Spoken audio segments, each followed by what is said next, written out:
with you.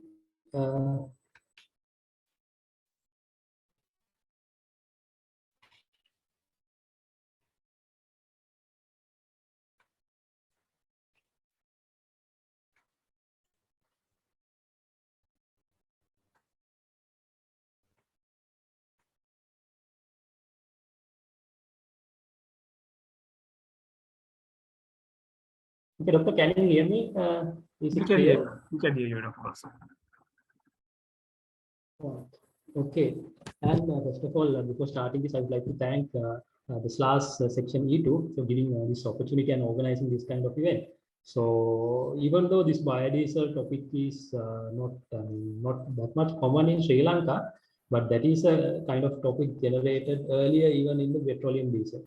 So because of this, with this economic crisis, these things only, so this topic has come to in Sri Lankan arena. So anyhow, now the moment we understood, we have to understand that we need to go for another kind of alternative energies, petroleum resource that currently we don't have right now. So as a solution of petroleum fuel, liquid fuel, so biodiesel has a kind of potential application. The potential is there. So in order to understand this biodiesel, I mean the application, so it is very important to understand the chemistry. That's why I have decided to introduce this topic and planning to share my knowledge with you. So this concept in Sri Lanka is still developing, actually, still have initiated this research. Then now only, so with the collaboration of industrial partners, slowly we are planning to commercialize this product, which we can utilize this product for the day-to-day life the industrial application. So move to the presentation. So here mainly I'm planning to explain about the chemistry and what kind of opportunities we have. So how we can commercialize the biodiesel up to the level. So currently I'm sure that nobody is using biodiesel for their automobile the application. So what kind of opportunities we have, and especially what kind of challenges we have, right? So what kind of challenges we have in order to commercialize this biodiesel. So with that idea, so I want to so we'll continue this. So this is the content. I'm going to talk about, I will introduce what is biodiesel. And so basically in the introduction part, I'm planning to compare the difference between and do a kind of comparison with petroleum diesel and biodiesel, because the petroleum diesel is the one that we are using now. So most of you might have seen and you have experience and you know chemistry, and but the biodiesel is not that much common. So therefore, it is, I think, to get an understand about biodiesel, I think that it's better to so we can do a comparison with petroleum diesel. So, and I'm planning to discuss chemistry and what are the challenges and opportunities. So, with that, so let me introduce biodiesel. And so, it is a kind of fuel which you can use for diesel engine. So, before that, the diesel is the term, kind of liquid fuel, specially designed for the diesel engine, right? So, not only it means now not only the petroleum diesel, so but also other kind of diesel, other kind of liquids also possible to apply for the diesel engine. So therefore, any kind of liquid, probably it should be organic liquids, which is possible to apply for the diesel engine. Diesel engine is the internal combustion engine. So the ignition taken place, you can see in this image. So under four different step the ignition take place. So then any kind of liquid which we can apply to the diesel engine, so we call it as a diesel fuel, right? So commonly we are using, I mean, in Sri Lanka, 100% we are using petroleum diesel, or we call gas oil. But in addition to that, so we can use either synthetic diesel or biodiesel also possible with some modification and some conditions. So the diesel engine. So therefore, here you need to understand that not only the petroleum diesel is possible to apply to the diesel engine, but in other types of diesel, other types of liquids also possible.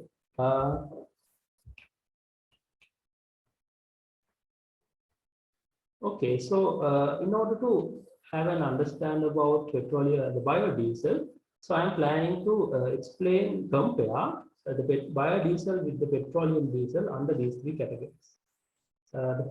First we'll discuss about the origin.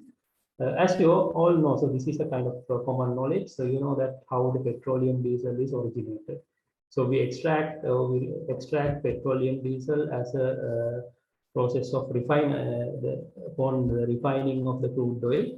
So the crude oil is originated over a million years ago. I mean, upon deposition of these organic matters and subjected to high pressure and high temperature condition. As a result of that, this organic matter has converted into petroleum crude oil. So the crude oil contains many components. So upon refining process only, we can extract this, refine this from the crude oil. Specifically, I want you to pay your attention on the boiling point region. So during within like 150, 100, 380 region only. So we can the liquid which is coming out of this refinery process, we call that the petroleum diesel. And compare with the biodiesel, but the origination of the biodiesel is something different, right? Not like petroleum diesel.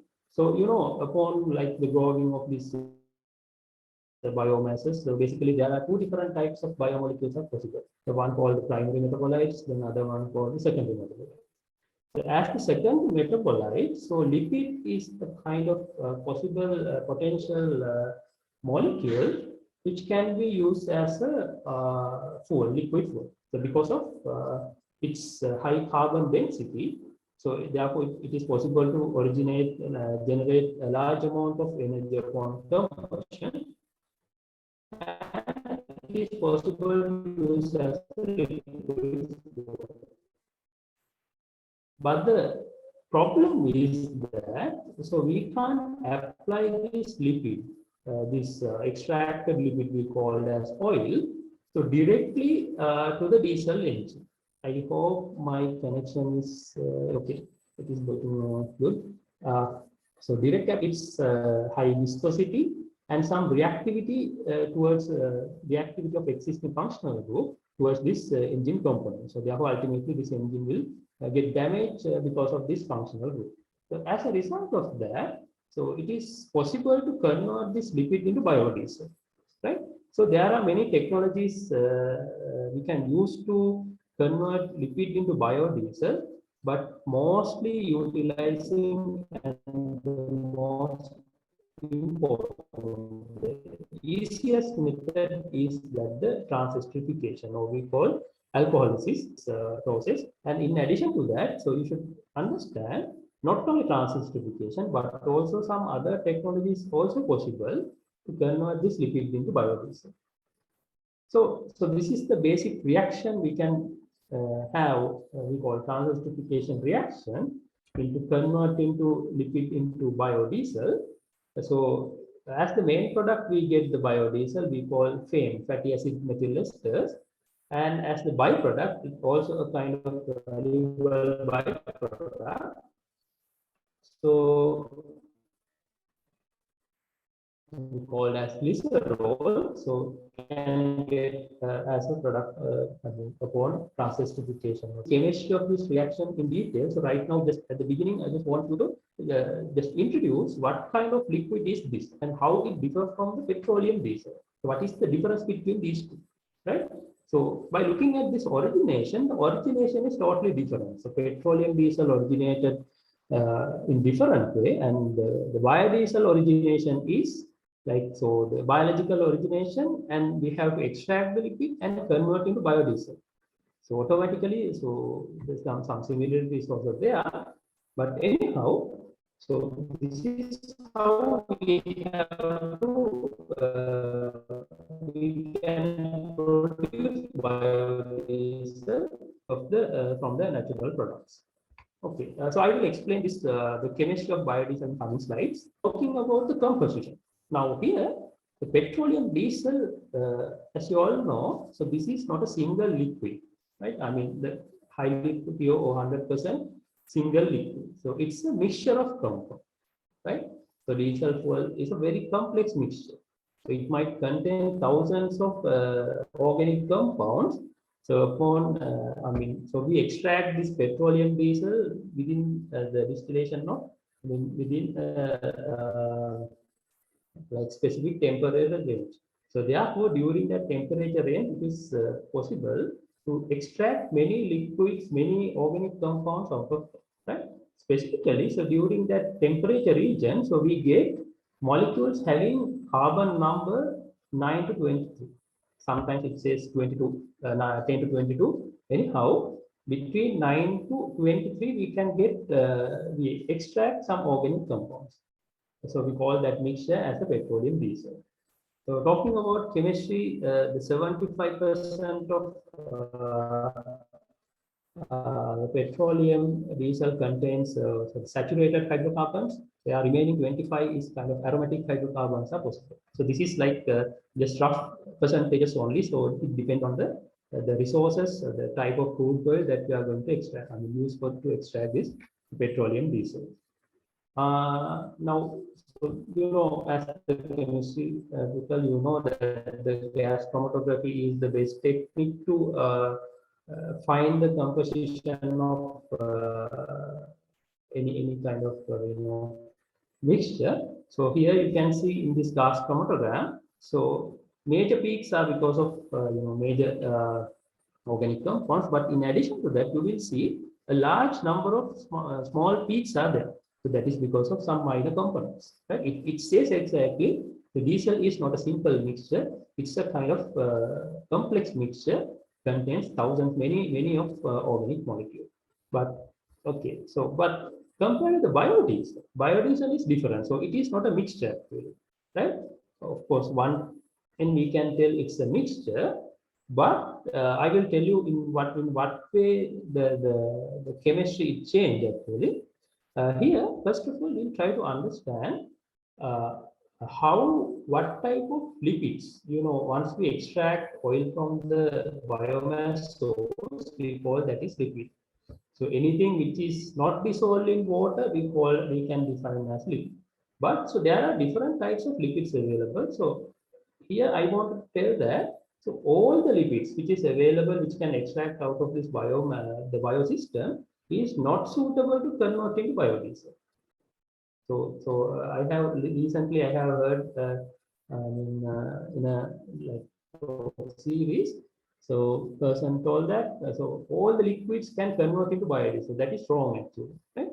So there is a specific type of lipids which is possible to convert into biodiesel, but fortunately, so that lipid is the majority of the lipids available in the natural form.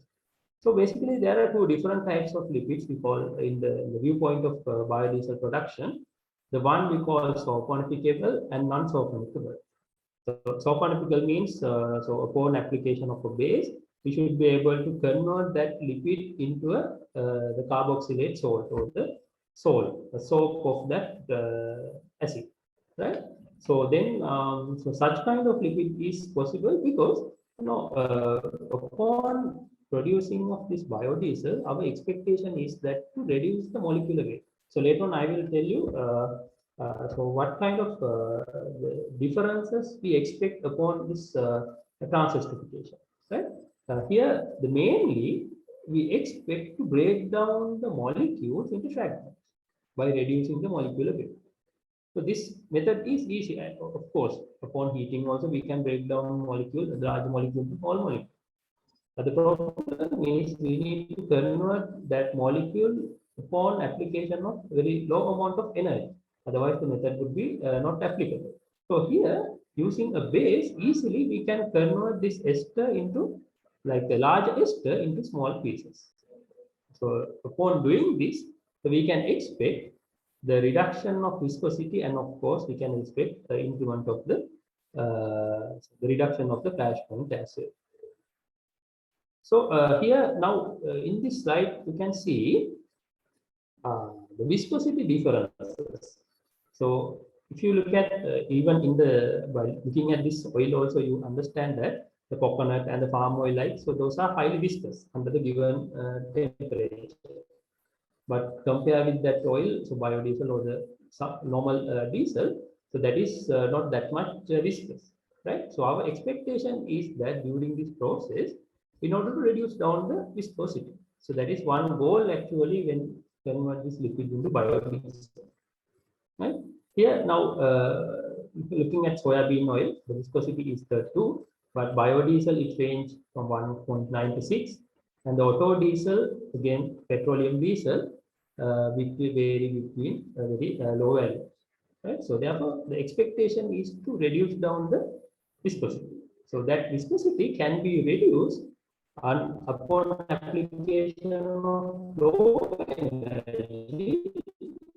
So it is possible only for the soponifical lipids. Non-soponifical lipids is impossible to convert into biodiesel upon to reduce this viscosity. Here, if you look at this, classification, so basically we can classify. We can classify lipids and lipids. The most of non-membrane lipids are the soponifical lipids. Fortunately, in natural system, so the majority represent non-membrane lipids. For an example, so by looking at the structure, sterols, cholesterol kind of structures, so we can't break into small pieces upon application of low amount. Here I want to tell that so this kind of lipids only we can convert into a biodiesel, but fortunately it is the majority. So therefore that is a plus point. So in order to get this produce the biodiesel. And other question is that so what should be the number of carbon atoms? So in petroleum diesel we understood it varies between 1990 to 23. Shows a similar number of carbon atoms. So in order to understand that, so the knowledge of lipid biosynthesis is important. So I will explain how we can use lipid biosynthesis to. So lipid biosynthesis contains there are two different parts. Steps in order to produce in producing lipid in the natural system. The formation of acetyl coenzyme, and after that elongation and the desaturation happens. So such all these knowledge are well established. So we exactly know what kind of process happens inside the biological system. The carbon chain, the length is natural factor. So we can't change. So at this point, I want to tell now most of people they are asking now with this problem. So why biodiesel? Why can't we form biopetrol? Whether biopetrol is possible or no? So my answer is no, because by extracting the oil, so once we extract the oil, that the factors of how many carbon chain, the length of the carbon chain is decided by the natural. It's a natural factor. Tree that the natural resource decided by that. So we can't do it. So we can't even break that. So we can break, but under the normal condition. So everything we have to done under the low temperature. Do that. So therefore, that factor is out of our control. So therefore, of course, by substituting the petrol, so we have bioethanol. So that is a different thing. But in the context of extracting natural lipids, so we can't convert into biopetrol because that carbon number is fixed by the natural factor. It's a natural factor. Okay, so with this, let me tell that Biodiesel typically it contains the carbon number is carbon 16 to 22. Majority is it's basically majority is carbon 16 and 18. And other characteristic feature is that we can observe that is derived from the bio number of carbon chains. The carbon chain with the even number of carbon, and also it is possible to happen unsaturation as well, right? So compare with the petroleum diesel. Now the petroleum diesel 9 to 23, but here the biodiesel varies 16 to 22. So some sort of similarity is there, but not exactly match with the petroleum diesel. But most of the things are similar. And here, the petroleum diesel show many components, as I told you earlier, but the biodiesel is 100% methyl ester, but it varies. Now, if you look at this diagram, the carbon, the chain length, so exactly we can't tell the specific biodiesel is with the 16 carbon or the 18 carbon. Again, it's a mixture, but the functional group, the reactive group is same as we call as the methyl ester, right? Here, if you look at again, you can use chromatography technique to find the composition of the biodiesel, or in what carbon, the length of the carbon chain. So if you look at this, this is a chromatogram from waste coconut oil. So the majority, coconut oil is kind of exception. The majority, even though it is carbon 18, but most of the oil represent carbon 12. So that's why ultimately we observe kind of low flash point and kind of low viscosity and the density from the oil originated from the waste or the coconut oil. And so these things I have extracted from my PhD work.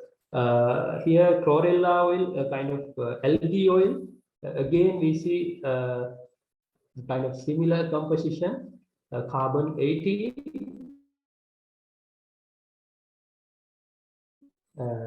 and carbon 16. So this is composition of Dober oil, we call calophyllum minophyllum. Again, it represents carbon 18, then is 18. So likewise, so all therefore, even though we observe different, the variation depends on the carbon, the sources. So anyhow, similar carbon number we can observe. So all these things represent the biophysiochemical properties. And here, physiochemical property, the importance of the physiochemical property is that, so we need to confirm whether the sample meets the defined standard. Here now different region, they have nations, they have defined their own standard, but unfortunately for Sri Lanka, we don't have still, sometimes there might be, but according to my knowledge, we don't have standard. We have standard for diesel, petrol and everything, but we don't have a standard for the biodiesel. So that is because it says that still we haven't initiated our, introducing biodiesel to our country. And of course, the biodiesel standard, it varies based on the application as well. So there is a specific standard for the heating fuel. If you use biodiesel as a heating fuel, it has specific different standard, set of standard. If you use biodiesel as automotive fuel, so we have EN standard means European standard, it's a different standard. Not only that, so if you use biodiesel 100%, we have a specific set of standards, so we can blend the biodiesel with petroleum diesel. For that mixture, we have another different standard. Likewise, the standard depends on the application, and also it depends on the purpose. The composition that we are using, whether it is 100% or as a blend of the petroleum diesel.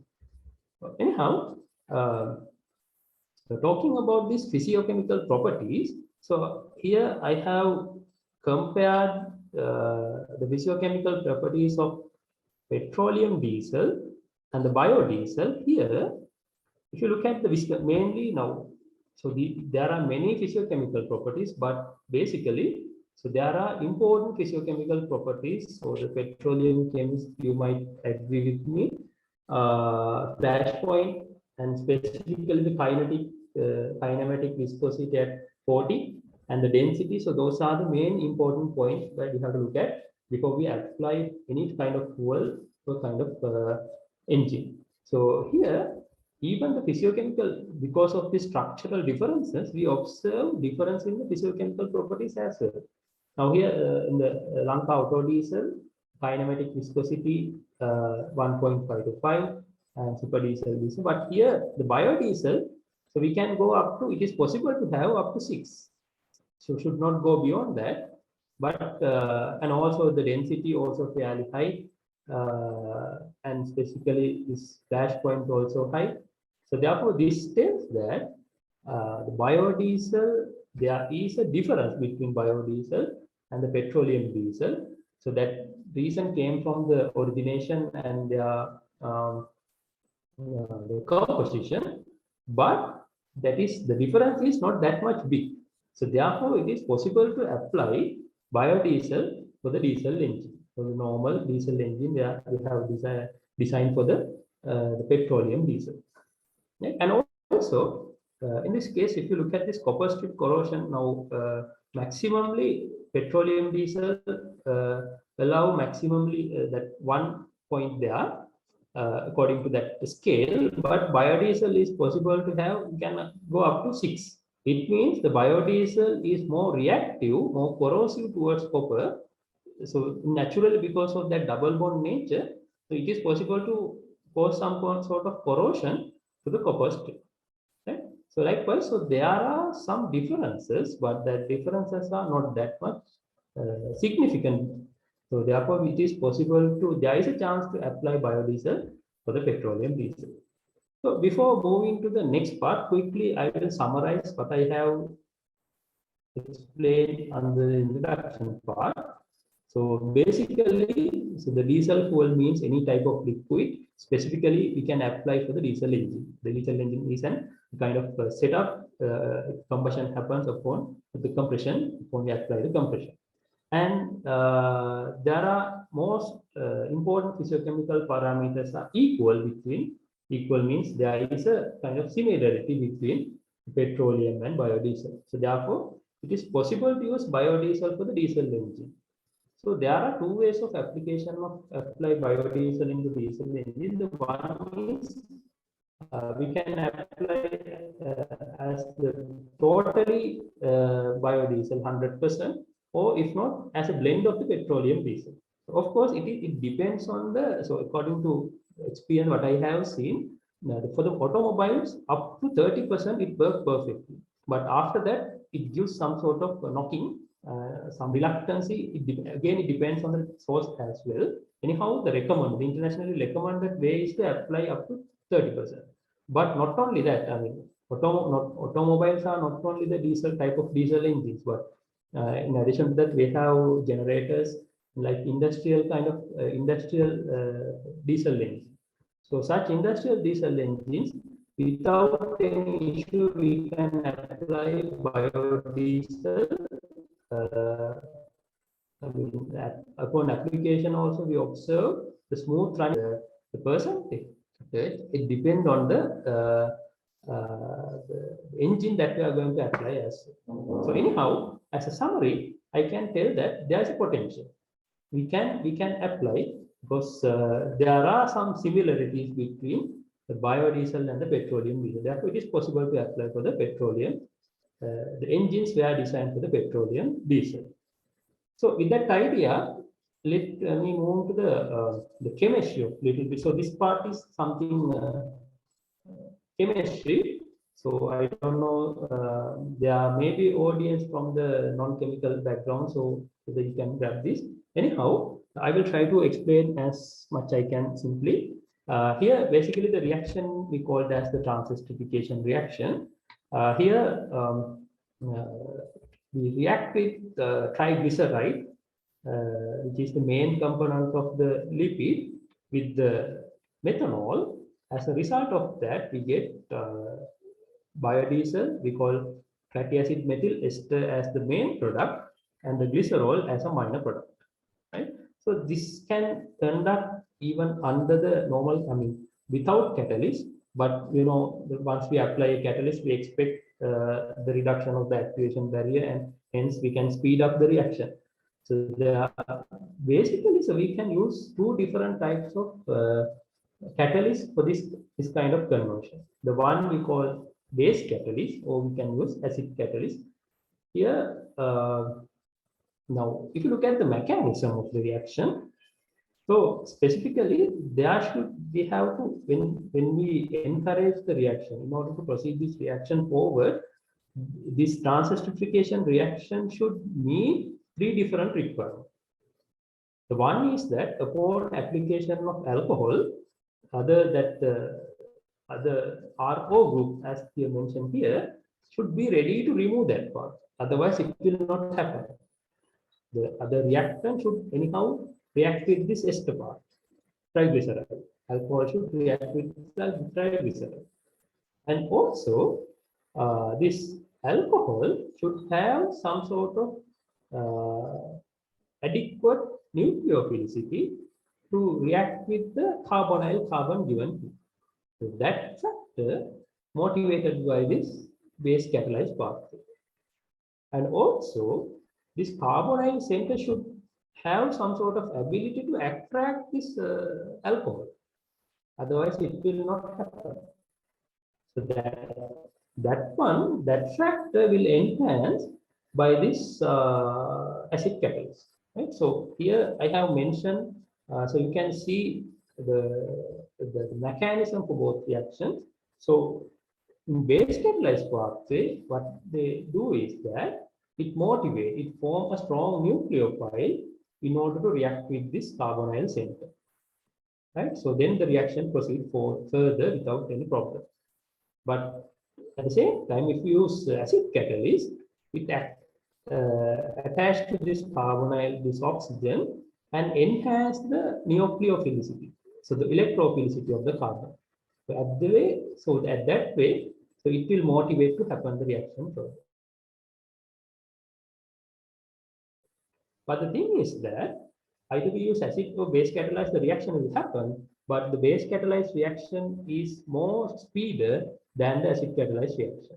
Because now if you look at these two studies, now the biodiesel yield is almost equal, but the reaction condition that we have to apply under the base and the acid catalyzed is totally different, right? Here, now here, if you look at this 120 degrees Celsius for the 19 hours, so it is not possible under the industrial setup. So it consumes, in order to form 1 liter of biodiesel, it will consume like many thousands of money. So in that way, we can't bring that, we can reduce the cost of the biodiesel production. Therefore, so it is more convenient to use base catalyzed reaction in order to convert biodiesel lipid into biodiesel. And here, but the problem is that if there are high free fatty acid content, so this will not work, because the oil with high free fatty acid content only it is possible to convert. I mean, the financially, I mean, feasible, cost-effective feedstock, right? So usually this we will discuss. I will explain the cost analysis also in the biodiesel that we have done. Here, usually 50 to 60% of the final expenses, the cost represented by the feedstock. So therefore, always it is recommended to go with cost-effective and non-edible, inexpensive feedstock. But the thing is, if you use such feedstock, it contains high levels of free fatty acid. So as a result, so in order to avoid that problem, because what will happen now once we use base catalyzed, it will end up with the soap. If we apply base catalyzed situation, totally this high free fatty acid level, the lipids having high free fatty acid level, will convert into soap. We can't get the biodiesel out of that. I will show you some images that some problem that we have faced during this production flow. So therefore, the only alternative is that to bring this level, free fatty acid level, into down upon application of pre-esterification step. So that part we can catalyze by an acid. So therefore, so here if you look at this reaction condition that we have to apply for this acid value reduction is not that much high. So at least by 50 degrees Celsius under the 3 hours reaction time, so we can do that acid value reduction.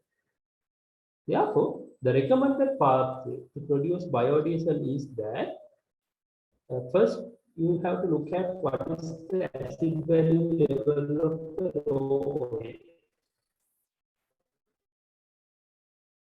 by following ASTM. There are several procedures to do that by following an ASTM method. So then, so we can determine the free fatty acid level, or we call acid number. If it is less than 2 milligrams per kOH per gram of oil only, it is possible to convert into transesterification without any issue. If it is not, so there will be a soap formation, right? So therefore, so this is the recommended way in order to convert raw oil into biodiesel. After that, we have to do the post-treatment as well. So just breaking this part, I mean, I will just quickly pay your attention into a different area. That so currently, so Biofuel Lanka, so we are like closely we are working with the company Biofuel Lanka, and currently I think so this is the only company that institute where produce biodiesel under the industrial scale. Actually, so this is so we initiated that in the pilot class scale. Using this kind of reactors, we can convert. So this is the settling tank for the reaction. So so total volume is 220 liters. Here, just we wanted to tell that. So this is how you see once biodiesel is formed, the final reaction mixture. So after performing the transesterification reaction, so you have to see if it is successfully the biodiesel that the reaction mixture is end up with the product. The biodiesel and the glycerol should appear in the two different layers. You can see at the bottom a dark brown color layer, so we call glycerol, and the if it is in the laboratory scale, it is easy to separate. But if it is in the large scale, so we need to have a different settling tank to do that. So this is how you can see that. So at the bottom, the glycerine, this is how it is coming out. So glycerine, but the usual practice is we see that glycerine is colorless, but this is raw glycerine. It contains many impurities, and when we discard or remove glycerine from the bottom, so you can see how viscous is this. It's a viscous liquid. But after that, can separate biodiesel from the top layer. So here you can see the viscosity of biodiesel getting kind of less viscous liquid is coming out of the reactor. Okay, so if I play this video also, you can see that. So the viscosity wise, so the biodiesel is similar to the petroleum diesel, so which is at the top layer of this reaction. And so upon post treatment, so we need to wash biodiesel properly using water. Upon washing, so we can improve the clarity of the product. And here, the very important thing is that when we converting biodiesel, as I told you, if we use cost-effective feedstock oil, so that oil contains high free fatty acid. After the conversion, it converts into soap, right? So this is how it forms, soap formation. So if you look at, I hope this video is clear. So once we convert oil without doing the pre-treatment, the total oil become, so this is a kind of useless, can't reverse backwards, irreversible reaction, the biodiesel reaction. So once this soap is formed, So this is how it looks appear. So we can't, we can't further, can't be used, right? And also, if the conversion is not happened successfully, so you can't see any layer separation. And also, as you have seen here, the product totally dissolving water as well. So this is how, once we try to dissolve, because upon the post treatment, we have to wash the biodiesel sample using water. So once you add water to the soap, then totally you will not see any layer separation. So successful biodiesel formation looks like this. So when you apply biodiesel to the water, it should appear as a separate layer. So then only we can ensure. So this part, to get the successful product, so definitely we have to do the post treatment.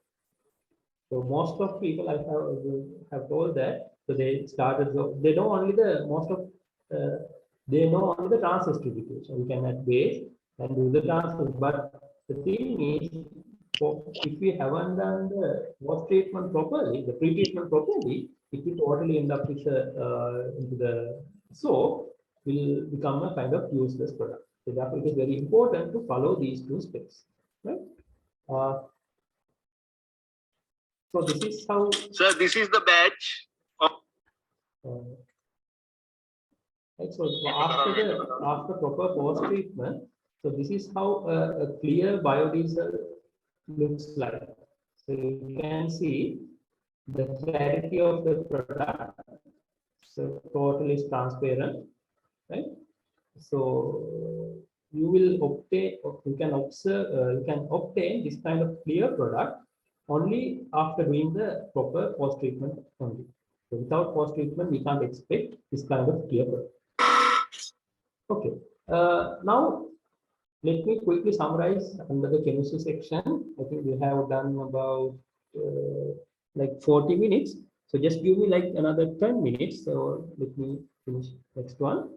And in the summary, so the main reaction is the transesterification reaction.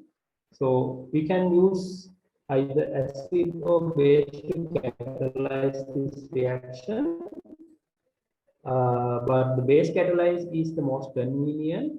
But the problem of the base catalyze reaction is the soponification. We have seen what terrible is that, right? After once it forms a soap. So carefully we have to handle this situation because this raw oil is really expensive. So once we haven't, if we haven't done this post treatment and pre-treatment and the conversion properly, the entire bulk will become useless product. So after that, no any use of this.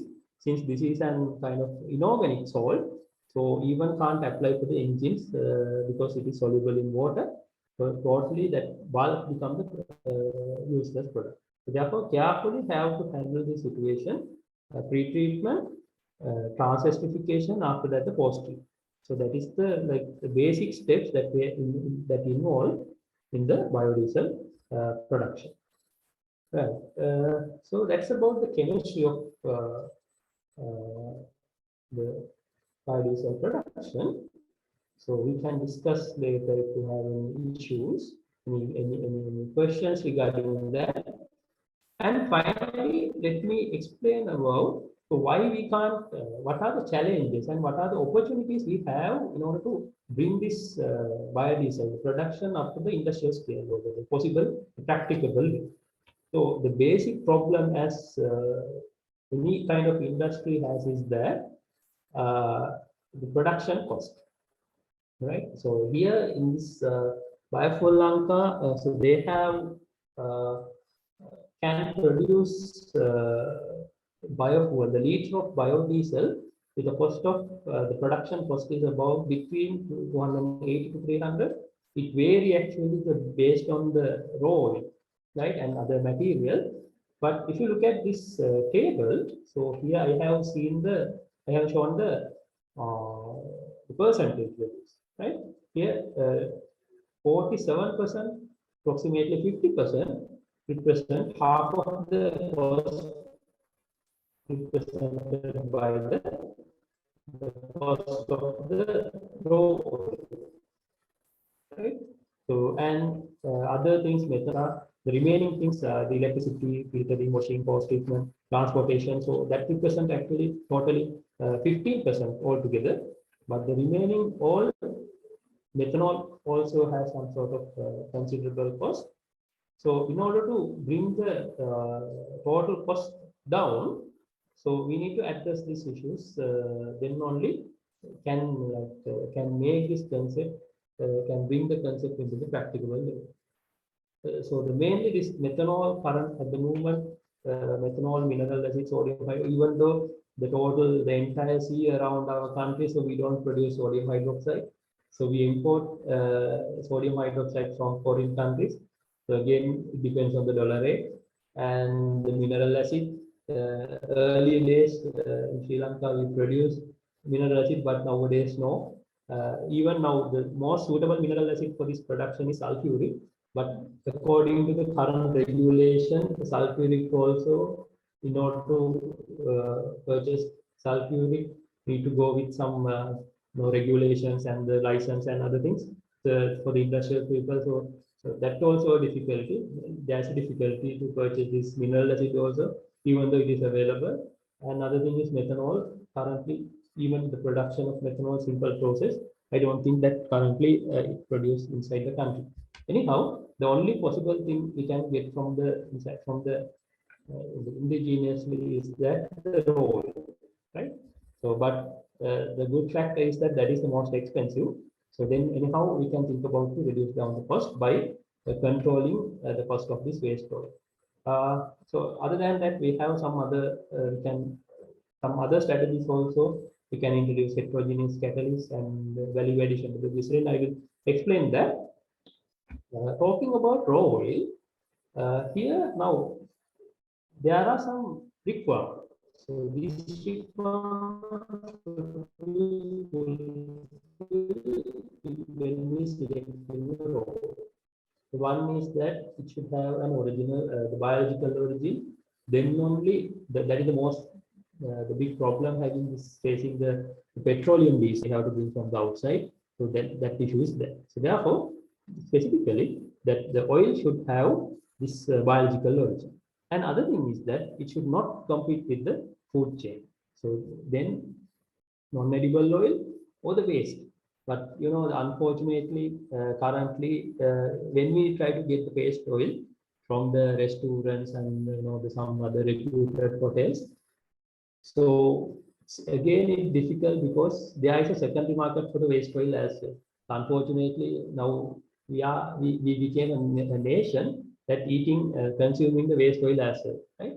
So that issue is there, but anyhow, still there is a chance to get the waste oil for this biodiesel production. There is again one challenge actually. There is a good secondary market for the waste oil which originated from the waste most of the restaurants. And another factor is that we have to get that oil and the substantial availability should be there. Otherwise, continuous production, we block the continuous production. But considering all main these factors, sometimes you might have an idea there may be some factors, but according to my knowledge, if we can address these issues, these factors successfully, so we can select a good candidate out of all this oil. So here, base cooking oil shows some potential, and another possible potential is that we call the fatty acid distillate. So upon processing of like when we produce virgin oil, palm oil or the coconut oil, so many fatty acid content, some free fatty acid can remove from this raw oil. So it is processing the resulting the physical refining. So we do the physical refining of the so that is the residue we obtain upon the physical refining of this raw oil. So I will show you some image videos. So this is how it looks like. So the really thick dark brown color liquid. So, but it's a really waste, not like the restaurant waste oil. So even though there are some illegal the consumption is there. I mean, some people use this oil for some sort of mixing with the coconut oil, the real, I mean, the original oil, in order to for their commercial purpose. So still it is happening, but not direct application is there. So this is a by name, it's a real waste. So therefore, if we can convert this oil, because in the refinery process, it gets some sort of considerable amount of this kind of waste.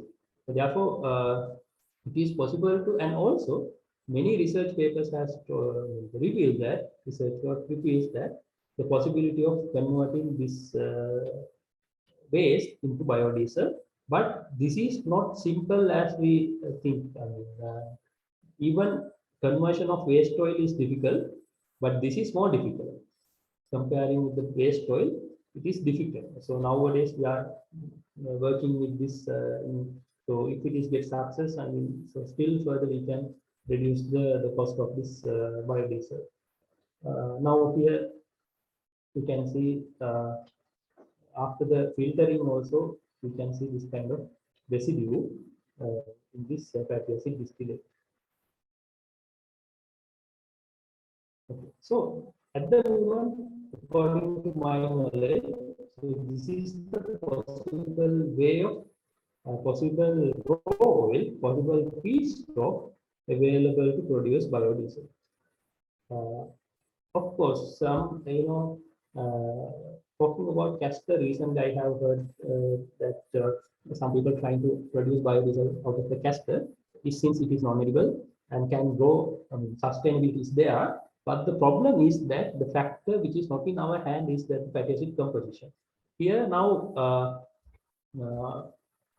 if you look at this data, the resinolic acid is the main component in this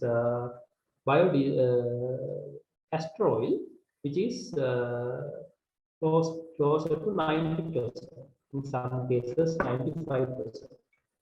So here unsaturated fatty acid, even you can see now here there is an OH group also. OH group means, you know, the chemist. So it makes some sort of polarity, it brings some sort of polarity to the product. So the high degree unsaturation and the it reduces the oxidation stability and it improves the reactivity. So therefore, upon application, definitely it will cause some damages to the engine component. So that is, then it is not suitable. If there is a OH group, again, it is possible to absorb some water, moisture from the atmosphere. So then upon we storing this oil, so definitely there will be a chance to possibility to contaminate polar product in this final biodiesel sample. So therefore, this is, but the thing is, the positive thing is that once we produce this castor biodiesel, so we can do some sort of mixing with other like unsaturated, saturated fatty acid chains. So therefore, this is a kind of the positive thing, but total castor biodiesel is not possible. I mean, possible, but it is not suitable for the consumption. I mean, for the application of the diesel engine. Another possibility is that the jatropha, compared to the castor, it has some sort of positive nature. But again, the thing is that even you can see the linoleic acid, so it is unsaturated. There are two double bonds. Oleic acid, one double bond. But palmitic represent 14%, but no double bond. But here the problem is that here problem of the castor oil is that not actually the double bond, is this OH group. This OH group makes some sort of reactivity. Even it is possible to oxidize from that end as well upon application. So therefore, that is not that much convenient to use as a biodiesel feedstock. But of course, there is no any competition with the food chain, either we use jatropha or castor.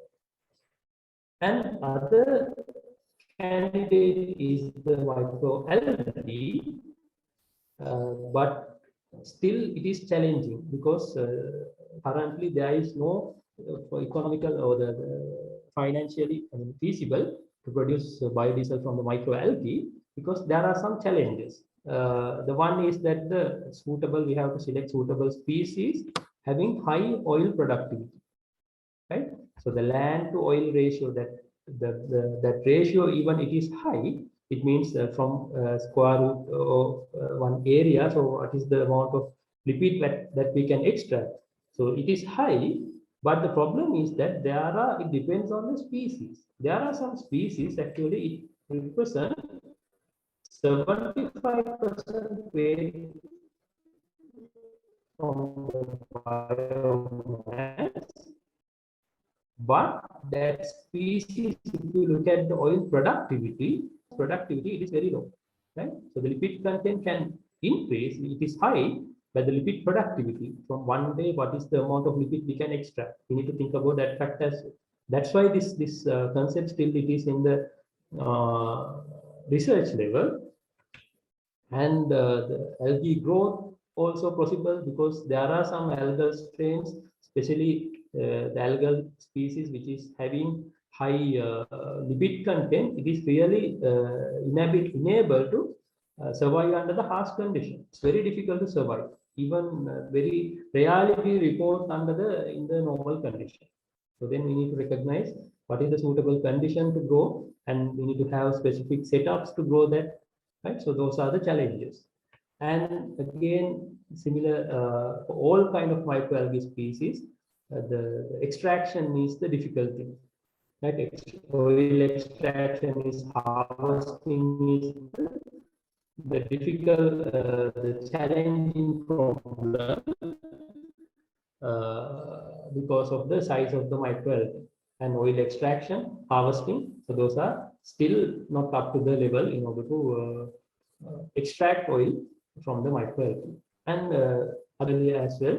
So here we need to think about raw oil having cost-effective raw oil, but the problem again, the free fatty acid level. So we can't apply directly by bases. So we need to use some mineral acid to bring down this free fatty acid level upon pre-esterification. So, but the problem is that here mineral acid again, it is not a like we call homogeneous catalyst. So it is not a greener method, right? So recovery is poor, right? So then it causes some side reactions as well when we apply for the reaction. And so in the second step, when we apply sodium hydroxide for the conversion, so then it will react with this remaining mineral, because this is a catalyst. So then catalyst will remain unchanged after the reaction, then that will react with sodium hydroxide, right? So therefore, the most possible way the task should be in order to introduce efficient heterogeneous or the solid catalyst. It is possible, if it will be really great that if we can introduce the hybrid catalyst having simultaneously, if it is possible to catalyze both esterification and the transesterification, right? So that kind of hybrid catalyst is convenient, but again, initial investment is greater, right? So, and also application to the large reactor, the reactor that I have shown earlier. So that kind of reactors with the heterogeneous catalyst is very difficult to handle, right? So here during our research work also, so we have introduced some catalyst which shown kind of high reactivity. Usually now the trending kind of heterogeneous catalyst material we call metal organic frameworks. So there are many applications. So we can think about to develop an efficient catalyst and in order to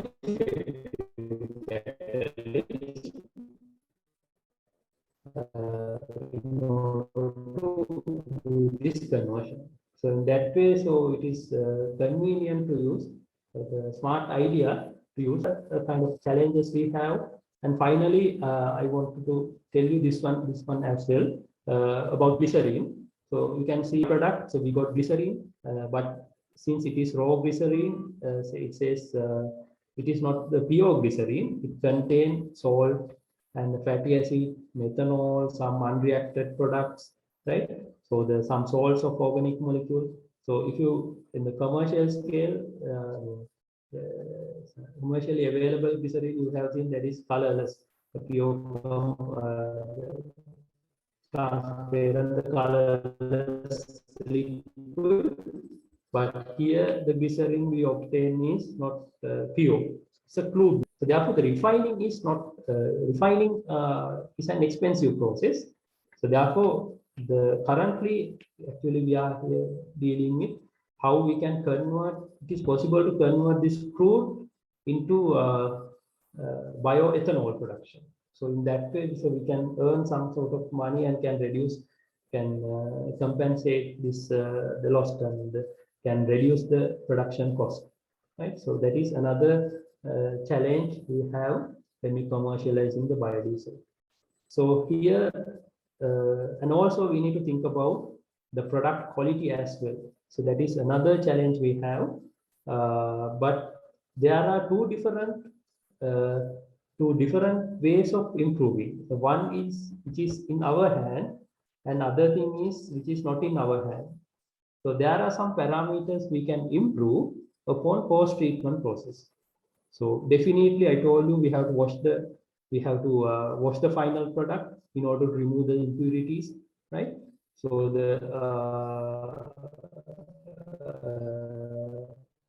then ultimately it reduces the corrosive nature. There's no any harm to the machineries, and it can improve the stability and reduce viscosity, because if it is sometimes in some cases it goes beyond that, and ultimately it reduces the ash content as well.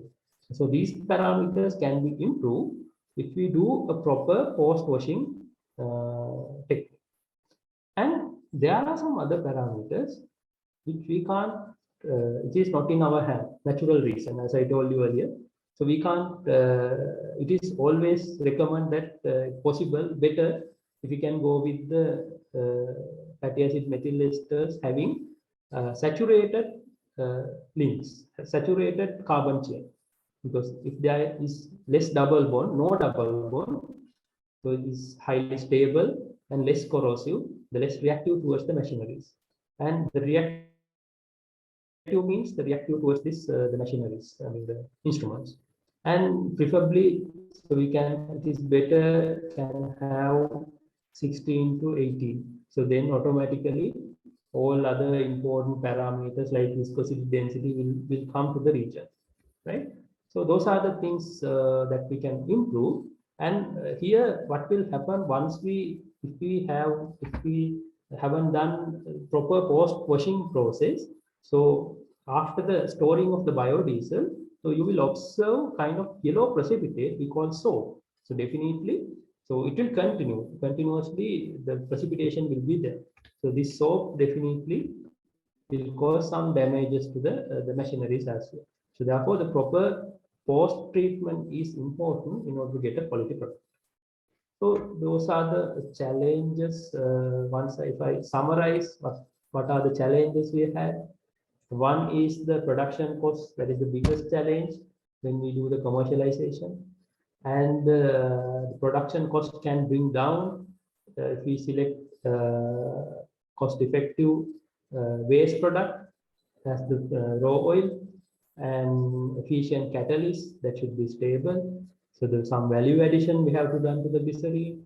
So these are the technical matters, because I know I'm good with this technical field, because the financial parameters, so I don't know about that. But anyhow, the technically, so these kind of improvement with this kind of activities we can do in order to bring down the cost of the biodiesel.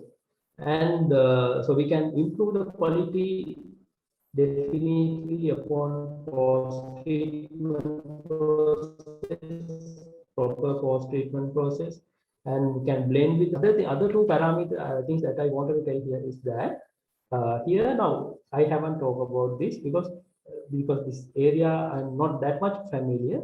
So definitely there should, in order to apply this biodiesel for the engine, some modifications also should be done.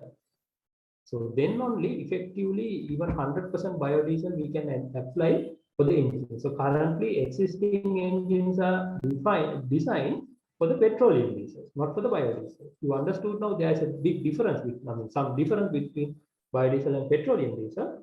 So therefore, some modification should be done, right? Then other thing is that this is like especially this genetically modified, if you can introduce genetically modified microalgal species. So as a chemist, so that is, I mean, we don't have that much of expertise, but like microbiologists, molecular biologists, so they can play a big role here in order to introducing resistant, highly productive microalgal species. Then only, so this become like this should be a kind of integrated process, starting from the like microbiologists. So they need to introduce a suitable species. Then only by extracting that oil easily can convert into biodiesel. So likewise, so those are the main challenges according to my knowledge. What we have seen right now when we commercializing this biodiesel concept. And so there may be more. There may be more because there may be some experienced scientists in this field. So if there are any, so I really welcome. I request your opinion regarding that. So what kind of, is there any missing some like the comments on this? So I really appreciate your feedback regarding this, because this concept. So I don't think that we haven't before that, like in the research level only we discuss among this in this community. So we now it's time to think about to come to the next level, which is the industrial scale. We need to think about how to the commercial, how to reduce down the cost and how to make this biodiesel, how to bring the cost of the biodiesel and in the affordable level. Right? So with that opinion, I just want to stop my stop since conclude my explanation. And here again, I want to thank yes, Lars, and especially Southeastern University and also Biofuel Lanka Limited, and especially so now so currently Biofuel Lanka only I have seen that currently actively engaging with this project. And special thanks goes to my PhD supervisors, Professor Ganehanage, HOD Chemistry Department, and also Professor Kalpage, the professor in Chemical Engineering Department, Peradeniya. Because this concept actually we have initiated, as I remember, in 2012 and 13. At the moment, so most of people thought the story was, so why are you doing this? Because we have because the production cost also high, and so this we have substantial amount of petroleum, diesel. So why are you bothering about that? But the thing is, anyhow, now we came to a point that at least need to think about this kind of alternative resources. So kind of motivation I got from there. So this is where I have started. So with that idea, I just want to do a kind of break. So thank you very much for listening. So Dr. Lahiru, I think so to you. Thank you very much, Dr. Marso. Indeed, it was a very descriptive presentation covering all important aspects on biodiesel. So I'm sure the participants were able to gather a very deep knowledge about the importance and the significance of biodiesel during present times. So if you would please excuse us, I would love to have you for a while to answer any questions that the audience may have. So now the floor is open for the discussion. So if anyone in the audience have any questions for Dr. Marso, I'm sure he would love to answer. So please feel free to unmute and raise your questions, or else you may take the raise hand option, or instead you may even type your questions in the chat option. So now the floor is open for the discussion. Please present your questions to Dr. Marso.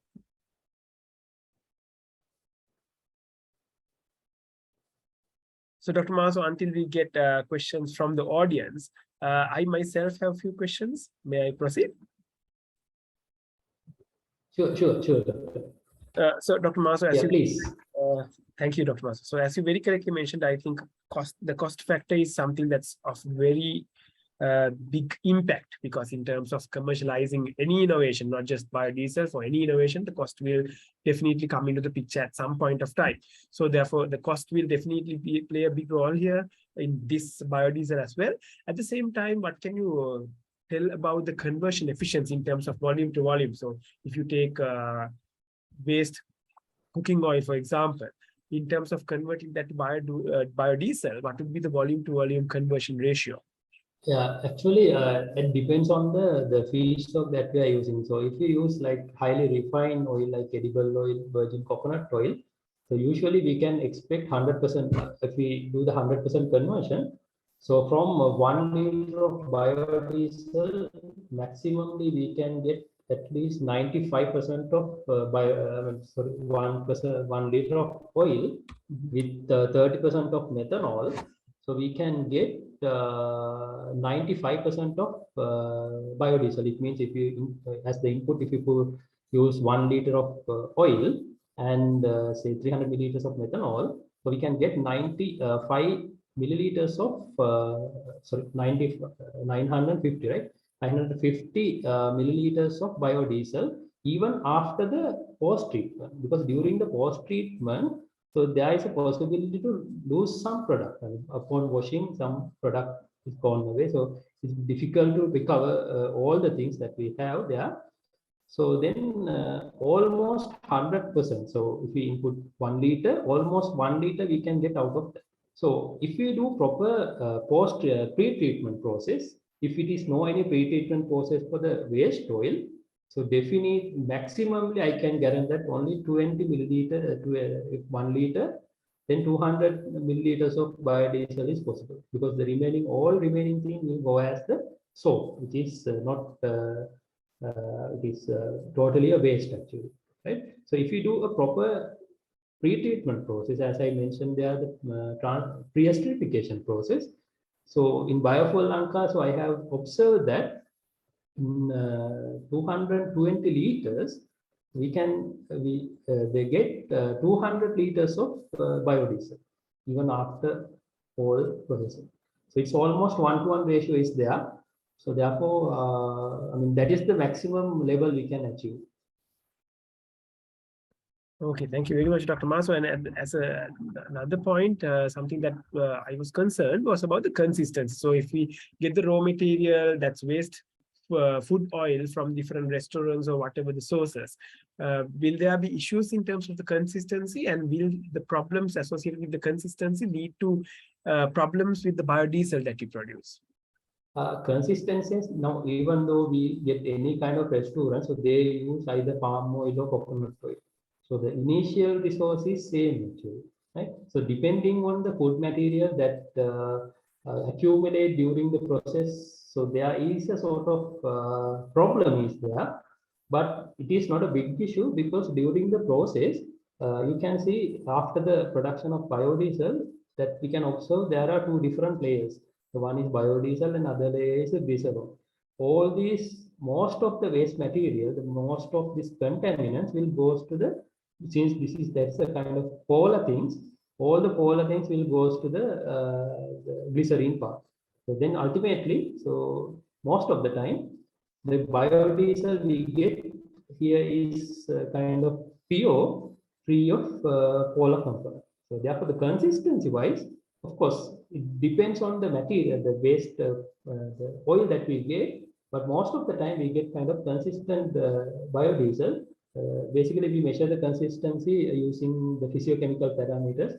The important one is the viscosity and the density. Usually, that is the basic parameters we measure. As I have seen, so we conduct different tests.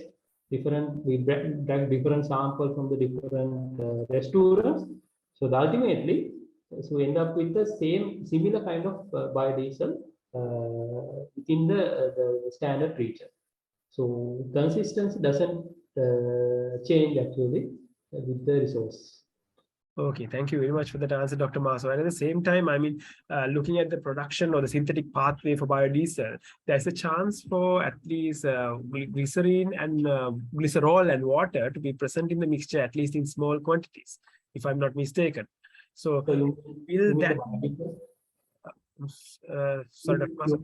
You mean in the contamination of glycerine and water in the biodiesel? Yes, yes. Is there a chance for that to be possible? And in such case, will that lead to any complications during the eventual application of biodiesel in a mechanical engine? Yeah, definitely. That's why recently I have seen that many people, I mean, with this fuel crisis, many of them, like people trying to produce biodiesel domestically and started running their applying to their diesel engines, right? So they are the common the blame is that this is not working properly. So the one reason is that even the conversion doesn't happen properly, totally end up with a soap, then end up the soap doesn't work for the diesel engine anymore. The other thing is that even though they convert this into properly in the final diesel, accumulation of methanol is one factor, and glycerol and water will be there. So all considering methanol, water, and glycerine, so all are polar products, right? So therefore, so we can easily remove those contaminants upon washing of biodiesel. So that's why I told that definitely we need to have a proper post-treatment process. So then it will end up with kind of, if not the final product is not up to the standard, definitely it will cause some damages to the engines. So it is possible, but we can improve, we can remove those upon post-treatment process. Thank you once again for that answer, Dr. Marso, because that was part of the question that I was going to ask you from you next, because there's a lot of concern regarding domestic production of biodiesel. With the current crisis in hand, many people have tried to make their own diesel at home. So of course, as you mentioned, there are complications associated with that. So without proper knowledge, might lead to complications, as you correctly mentioned. So thank you. And one thing is that if we haven't removed this methanol properly, so we anyhow the internal combustion engine we apply a pressure. So the methanol, the boiling point is about say 60, 50. So in the before combustion of this biodiesel, the methanol start to burn inside the diesel engine. So then additional knocking, and so then it will not work properly. That also a possibility there. Yes, exactly. Thank you, Dr. Marso. And I think there's one question in the chat box. It's from Dr. Kokila Ranasinghe. Dr. Kokila, if you are hearing us, you'll be able to present your question. Just minor impact, Dr. Marso, from this production process. Do we have some residue that we cannot release to the environment, or should we be concerned on that? Or maybe perhaps some parts that we can recycle, per se methanol, let's say. Some of the components we could be able to recycle, but what about, are there any other residue that might affect the environment, but we haven't figured out what to do yet? The environmental concern means now, so the one thing is that, as you told, during the production process, it is possible to originate this glycerine. So upon that the glycerine, of course, at the existing nature, so we can't use glycerine for even for the food consumption, because it's a raw glycerine contaminated with methanol and other soap. So therefore, the one possible way of converting that glycerine is that to digest into, because again it's an organic product, so can digest into bioethanol. So there are many researches going on there. So ultimately can reduce the production cost also, as we can get an like additional income. So in addition to that, during the post-washing process, we use some water, which is, after the washing, again, it is kind of accumulation, because the washing process, during the washing process, many polar product will accumulate into water. So that we should not release that water directly to the environment. There should be some sort of post-treat. We have to, before releasing the water, definitely we need to treat the water. And of course, we can use the same water again to the next washing process as well. So that is one thing. And other thing is that talking about this environmental concern, now another question is that whether the emission caused by this biodiesel combustion using in the internal combustion engine, so whether it emits or the reduce harmful emission to the environment. Compare with the petroleum diesel. Now with the biodiesel, as I told you, the composition is a methyl ester, and the oxygen content is greater than that of petroleum diesel. If there are more oxygen inside the fuel, it means it facilitates the combustion properly. Right? So during the combustion, we all know that it is a kind of oxidation process. The basic problem in the petroleum diesel is that due to that high molecular weight inside the combustion engine, so the partial combustion is possible. Most of the time we get carbon, the black color ashes, and also carbon monoxide, and addition to that carbon dioxide automatically you can get there. But compared with that situation, the biodiesel, even my research also, I have measured that, I have clearly seen that it drastically reduces the carbon monoxide emission. So during the combustion process. But most of the, I mean, even during the discussion also, I have seen that most of people told that biodiesel reduce emission of carbon dioxide. That is totally wrong. Actually, biodiesel increase the emission of carbon, because all carbon monoxide will convert into carbon dioxide if it is during the, if it is proper combustion happens, the carbon, not carbon monoxide, there will be more carbon dioxide. Right? So biodiesel anyhow will not address to the carbon dioxide issue, but definitely it address to the carbon monoxide issue. And also regarding the sulfur content, sulfur is another issue having this petroleum diesel, because that's why currently we have to move to the Euro 4. Earlier there was Euro 3, now the new standards was defined by the European Union to reduce the sulfur emission. The diesel should have less amount of sulfur, because upon combustion SO2 will reduce emitted to the environment. In the biodiesel situation, zero sulfur, because there is no chance to accumulate sulfur for the production line. The biodiesel is free of sulfur, therefore during the combustion also, after the combustion, no any sulfur, no any, even in the inside the internal combustion engines also, no, we can't expect any deposition of sulfur material, so therefore no harm to the engines as well. So those are the improvements that we can observe in the way of environmental concerns upon application of biodiesel. Okay, thank you very much for that detailed answer, Dr. Marso, and thank you very much, Dr. Kokila, for presenting that question. Are there any other questions from the audience? Well, in the absence of further questions from the audience, we have taken a lot of your time already, Dr. Marso. Let me ask one last question from you before we let you go. So we have spoken a lot about biodiesel, and the entire world is concerned about energy because we are all facing a huge crisis right now. And the entire world is also talking about sustainability and greener approaches and greener alternative energy sources.